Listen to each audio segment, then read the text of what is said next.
Many ancient cultures going back thousands of years wondered and theorized about the origin of the tides.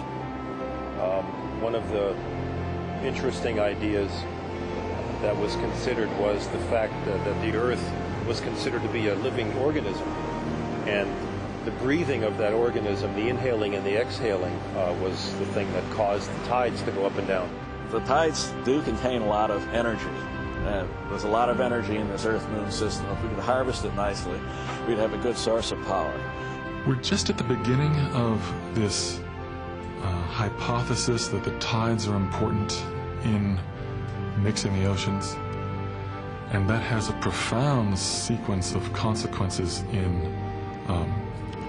determining the ocean circulation and determining the ocean's impact on climate.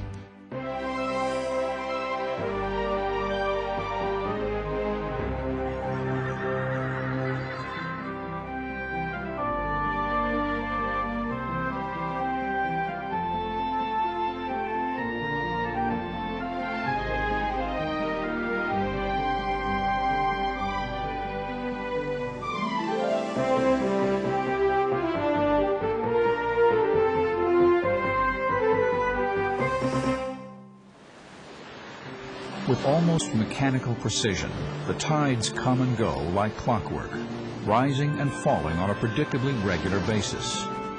They've been a subject of significant interest for countless mariners since the beginnings of ocean exploration, as well as a source of endless wonder for every child who has ventured to the edge of the seashore with a shovel and bucket.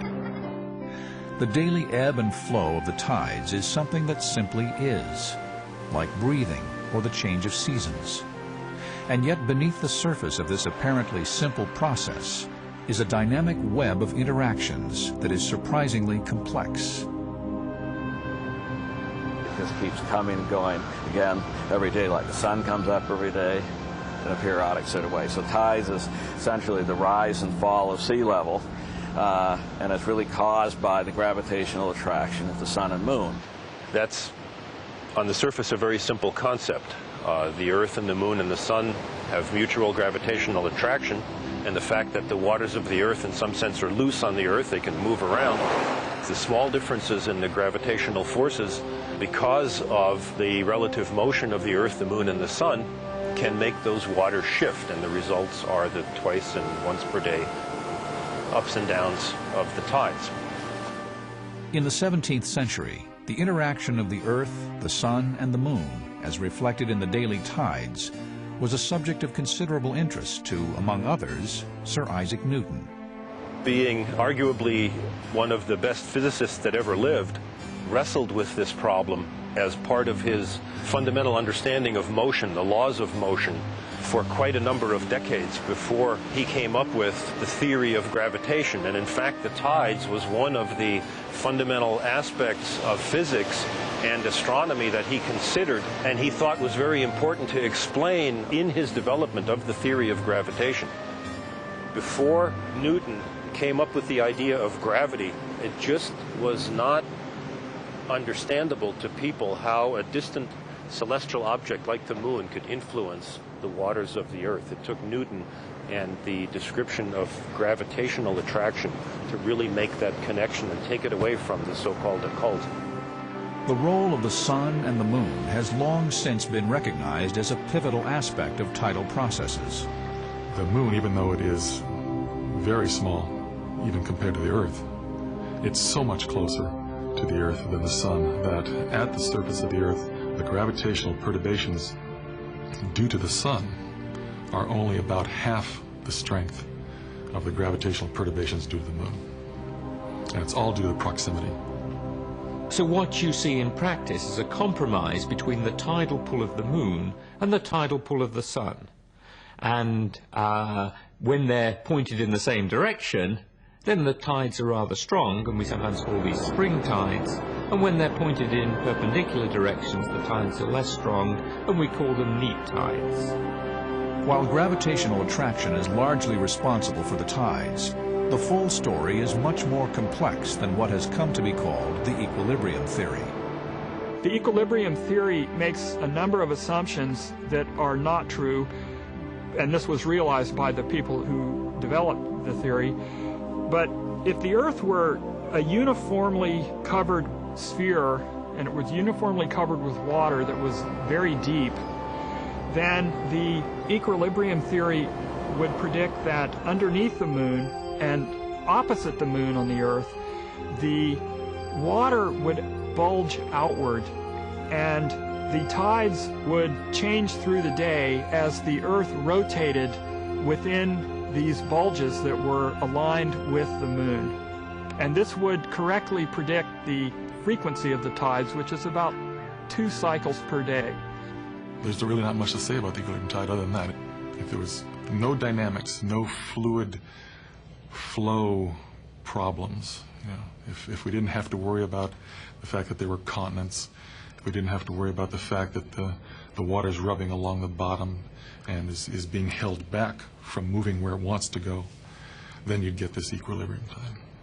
The equilibrium theory of the tide can't really work.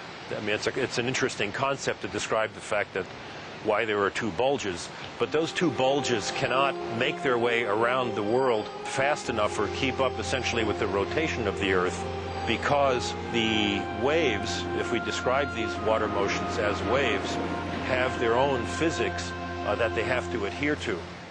Specifically, the waves cannot keep up because the ocean isn't deep enough for those waves to be able to move fast enough to get around twice a day. So they can't keep up.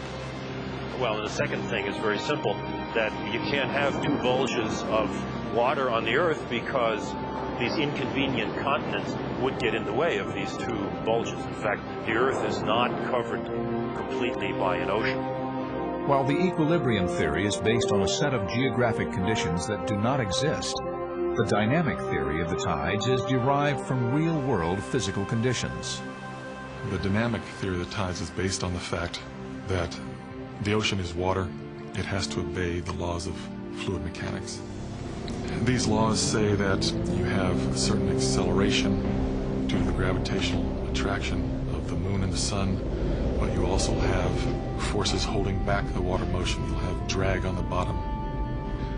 Like a gravity wave hitting the shoreline, like surf hitting the shoreline, the tides are a gravity wave. That is their dynamics. That is the dynamical theory, basically, is that tides are gravity waves.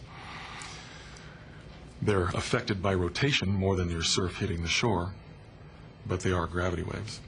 One useful way to describe the tides is as a progressive wave. That is a wave that has a crest and a crest being the high part and the trough being the low part. And this wave progressively moves around, actually a series of waves, progressively move around the ocean basin in a circular fashion, so that we have a continuous succession of increasing elevations and decreasing elevations with highs and lows in between as the day goes by. Part of the challenge of predicting tides is that every locale has its own unique set of topographic conditions.